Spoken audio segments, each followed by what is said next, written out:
हम आदिशक्ति माँ दुर्गा जी के 9 रूपों को देखते हैं। उनके हर रूप में उनके हाथों की संख्या, उनके वाहन, उनके वस्त्रों का रंग आदि अलग अलग क्यों हैं? वैसे तो सनातन ग्रंथों में लिखी बातों का कोई एक अर्थ नहीं है, लेकिन कुछ चीजों को समझ लेने से हमें दूसरी चीजों को भी समझने में आसानी होती है। आप माँ दुर्गा जी के 9 रूपों को ध्यान से देखिए तो आपको पता चलेगा कि उनके ये 9 रूप किसी नारी की जीवन यात्रा और जीवन के हर पड़ाव पर उसके अलग अलग स्वभाव और लक्षणों को भी दर्शाते हैं। माँ दुर्गा को सबसे पहले शैलपुत्री के रूप में पूजा जाता है। इनके 2 हाथ हैं।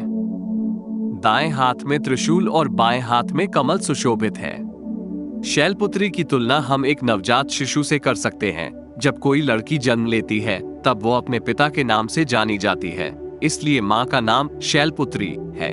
यह माँ का सबसे आधारभूत स्वरूप है जिनका अभी अभी जन्म हुआ है। अतः इनके 2 ही हाथ हैं क्योंकि अभी इनमें अन्य शक्तियों का विस्तार नहीं हुआ है। माँ के एक हाथ में त्रिशूल और दूसरे हाथ में कमल है। ये जन्म से ही माँ के स्वभाव को दर्शा रहा है कि बड़ी होकर वे कौन कौन सी विशेषताओं को धारण करेंगी। जैसे हम कहते हैं ना कि किसी बच्चे के जन्म के समय ही उसके लक्षण दिख जाते हैं। माँ का ये स्वरूप भी यह बताता है कि एक तरफ माँ का स्वरूप संहारक और रक्षक का है, तो दूसरी तरफ वे कमल की भांति निर्मल और कोमल भी हैं, और कीचड़ में खिलने वाले कमल की भांति उन पर भी किसी सांसारिक बुराई का कोई असर नहीं होगा। धर्म की स्थापना ऐसे ही लोग कर सकते हैं। माँ दुर्गा की दूसरी शक्ति का नाम ब्रह्मचारिणी है। ब्रह्मचारिणी का अर्थ है तप का आचरण करने वाली। ब्रह्मचारिणी देवी के दाएं हाथ में जप की माला है और बाएं हाथ में कमंडल धारण किए हुए हैं। देवी का ये रूप पूर्ण ज्योतिर्मय और अत्यंत दिव्य है। ब्रह्मचर्य का अर्थ है सात्विक जीवन बिताना, शुभ विचारों को धारण करना, ईश्वर का ध्यान करना और विद्या ग्रहण करना। यह वैदिक धर्म वर्णाश्रम का पहला आश्रम भी है, जिसके अनुसार यह 25 वर्ष तक की आयु का होता है। इस आश्रम का पालन करते हुए विद्यार्थियों को भावी जीवन के लिए स्वयं को तैयार करने के लिए शिक्षा ग्रहण करनी होती है। ये स्वरूप माँ के सीखने की उम्र को दर्शाता है। ये समय धैर्य, त्याग और तपस्या का है। पूरा ध्यान अध्ययन पर लगाना है, ब्रह्मचर्य का पालन करना है। अभी माँ अपने आगे के जीवन के लिए तैयार हो रही हैं, अतः अभी भी उनके 2 ही हाथ हैं। उनके एक हाथ में माला और दूसरे हाथ में योग साधना में लीन रहने वाले ऋषि मुनियों की तरह कमंडल है। इस स्वरूप में वे श्वेत वस्त्र धारण करती हैं। श्वेत रंग सभी रंगों में सबसे हल्का और आंखों को सुकून देने वाला होता है।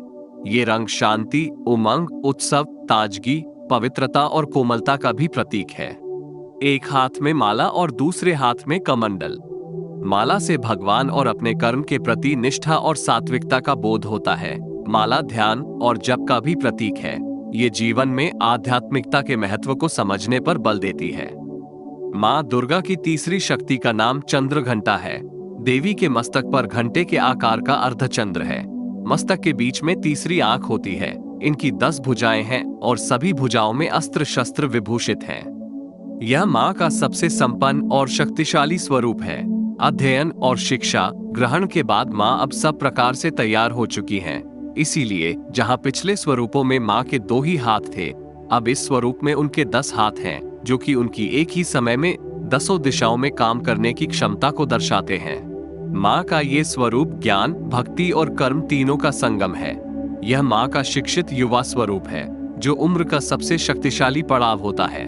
इसीलिए उनकी तीसरी आंख, छठी इंद्रिय भी खुल चुकी है, जो कि चेतना शक्ति के विकास या जागृत होने का भी प्रतीक मानी जाती है। अर्थात अब माँ जीवन में किसी भी संघर्ष के लिए हर प्रकार से तैयार हो चुकी हैं।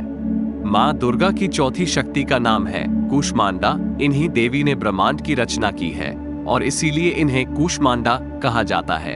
इनकी सभी भुजाओं में कमंडल, धनुष, बाण, कमल पुष्प, कलश, चक्र और गदा है। एक हाथ में सभी सिद्धियों और निधियों को देने वाली जपमाला है। माँ कूष्मांडा की तुलना हम एक गर्भवती स्त्री से कर सकते हैं। माँ के इस स्वरूप को ब्रह्मांड का रचयिता कहा जाता है। इस स्वरूप में माँ के हाथों में विभिन्न वस्तुएं एक गर्भवती या माँ बनने जा रही स्त्री में आने वाली विशेषताओं को दर्शाती हैं कि माँ का ये स्वरूप त्याग और तपस्या का भी है, शक्तिशाली भी है और सौम्य तथा निर्मल भी है। माँ एक हाथ में एक कुंभ या मटका धारण किए हुए हैं। कई पौराणिक कथाओं में कुंभ को गर्भ का प्रतीक माना गया है। अतः इस स्वरूप में माँ एक नए जीवन की उत्पत्ति करने वाली है। माँ दुर्गा की पांचवी शक्ति का नाम स्कंद माता है, जो पर्वतों पर निवास कर सांसारिक जीवों में नवचेतना का निर्माण करती हैं। स्कंद कुमार यानी कार्तिकेय की माता होने के कारण ही इन्हें स्कंद माता कहा जाता है। भगवान स्कंद बाल रूप में इनकी गोद में विराजमान हैं। माता की 4 भुजाएं हैं, 2 भुजाओं में कमल और 1 भुजा वर मुद्रा में है। एक भुजा से वो बालक स्कंद को अपनी गोद में पकड़े हुए हैं। माँ का ये स्वरूप माँ बन चुकी स्त्री का है। ऐसी स्त्री अपनी संतान में ही खोई रहती है, अपना सारा प्रेम और ममता उस पर लुटा देना चाहती है। जन्म के समय पुत्री अपने पिता के नाम से और पुत्र को जन्म देने के बाद वो अपने पुत्र के नाम से जानी जाती है। अतः यहाँ माँ का नाम स्कंद माता यानी कार्तिकेय जी की माता है। यह माँ का सौम्य स्वरूप है और वात्सल्य से परिपूर्ण है, इसीलिए उनके इस स्वरूप में उनके हाथों में कोई शस्त्र नहीं है, कमल पुष्प हैं, क्योंकि अभी उनका पूरा ध्यान अपने बच्चे पर है। दुर्गा जी की छठी शक्ति का नाम कात्यायनी है। इन्हीं देवी ने सिंह पर आरूढ़ होकर महिषासुर का वध किया था। माता की 4 भुजाएं हैं, एक भुजा में तलवार और दूसरी में कमल सुशोभित है। एक भुजा अभय मुद्रा में है और एक भुजा वर मुद्रा में। जब एक स्त्री माँ बन जाती है, तब यदि उसकी संतान को कोई भी कष्ट पहुंचाने की चेष्टा करता है, तब वो अपने शक्ति स्वरूप में आ जाती है। इस रूप में माँ सौम्य तो है, लेकिन जरूरत पड़ने पर अपना शस्त्र निकाल लेती हैं। इसीलिए इस रूप में उनके एक हाथ में तलवार है।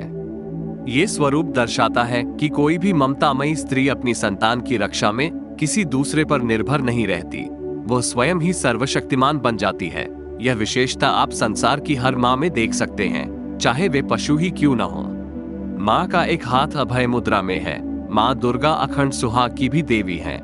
माँ कात्यायनी ब्रजमंडल की अधिष्ठात्री हैं। श्री राधा जी सहित ब्रज की गोपियों ने भगवान श्री कृष्ण को पति रूप में पाने के लिए कालिंदी यमुना के तट पर माँ कात्यायनी की ही पूजा की थी। देवी की 7वीं शक्ति का नाम कालरात्रि है।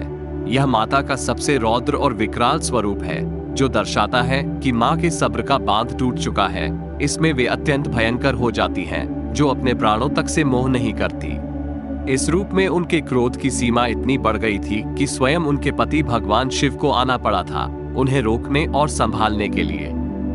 इनके शरीर का रंग घने अंधकार की तरह एकदम काला है। सिर के बाल बिखरे हुए हैं और गले में बिजली की तरह चमकने वाली माला है। माता का ये भयानक रूप पापियों और अत्याचारों को भयकापित करता है, लेकिन भक्तों के लिए इनका यही रूप अभयदान देने वाला और अत्यंत शुभकारी है। काल को निगल जाने वाली अर्थात माँ कालरात्रि अंधकार में स्थितियों का विनाश कर काल से भी रक्षा करती हैं। माता कालरात्रि के 3 नेत्र हैं। इनकी श्वान से अग्नि की ज्वालाएं निकलती रहती हैं। इनका वाहन गर्दभ है। इनकी 4 भुजाएं हैं। एक भुजा में लोहे का कांटा और दूसरी में खड्ग है। एक भुजा अभय मुद्रा में है और एक भुजा से माँ अपने भक्तों को वरदान देती हैं। नवरात्रि के 8वें दिन माँ दुर्गा की 8वीं शक्ति महागौरी की आराधना की जाती है। इनका रूप पूरी तरह से गौर वर्ण का है। इनके सभी आभूषण और वस्त्र भी श्वेत हैं, इसलिए इन्हें श्वेतांबरधरा भी कहा जाता है। महागौरी वृषभ पर विराजमान रहती हैं। महागौरी की 4 भुजाएं हैं।